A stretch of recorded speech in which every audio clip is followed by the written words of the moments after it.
Il-partiti politiċi fir-Renju Unit, inkluż il-Prim Ministru tar-Renju Unit u l-mexxej tal-Partit Konservattiv Rishi Sunak u l-mexxej Laburista Sir Keir Starmer għattaw l-aħħar 24 siegħa tal-kampanja elettorali jippruvaw jipperswadu lil votanti għal vot. L-indikazzjonijiet juru li l-Partit Laburista Ingliż mistenni jirbaħ din l-elezzjoni wara 14-il sena fl-oppożizzjoni. F'kummenti lil ġurnalisti Sunak qal li se jerfa' r-responsabilità sħiħa tar-riżultat tal-elezzjoni bħala l-kap tal-partit.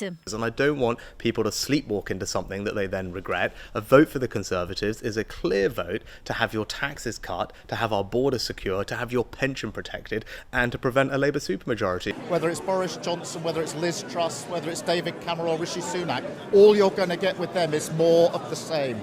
Fil-kampanja tal-Konservattivi tfaċċaw wkoll l-ex Prim Ministru Boris Johnson. Fl-2022 Rishi Sunak kien minn ta' quddiem biex Johnson warrab mix-xena u jirriżenja. Johnson iffoka d-diskors tiegħu fuq il-perikli li fi kliemu jista' jkun hemm jekk jirbaħ il-Partit Laburista. And so none of us can sit back as a Labour government prepares to use a sledgehammer majority to destroy so much of what we have achieved, what you have achieved. Sunak lider wara imma mhux maġen b'Johnson irringrazzja lil predeċessur tiegħu. Il-kwistjoni tal-ħruġ tar-Renju Unit mill-Unjoni Ewropea bilkemm issemmiet mill-partiti politiċi tul il-kampanja elettorali. Għal votanti Ingliżi li jgħixu f'pajjiż Ewropew din il-kwistjoni tolqothom fil-laħam il-ħaj. We were stranded, by the way, as Brits in the EU.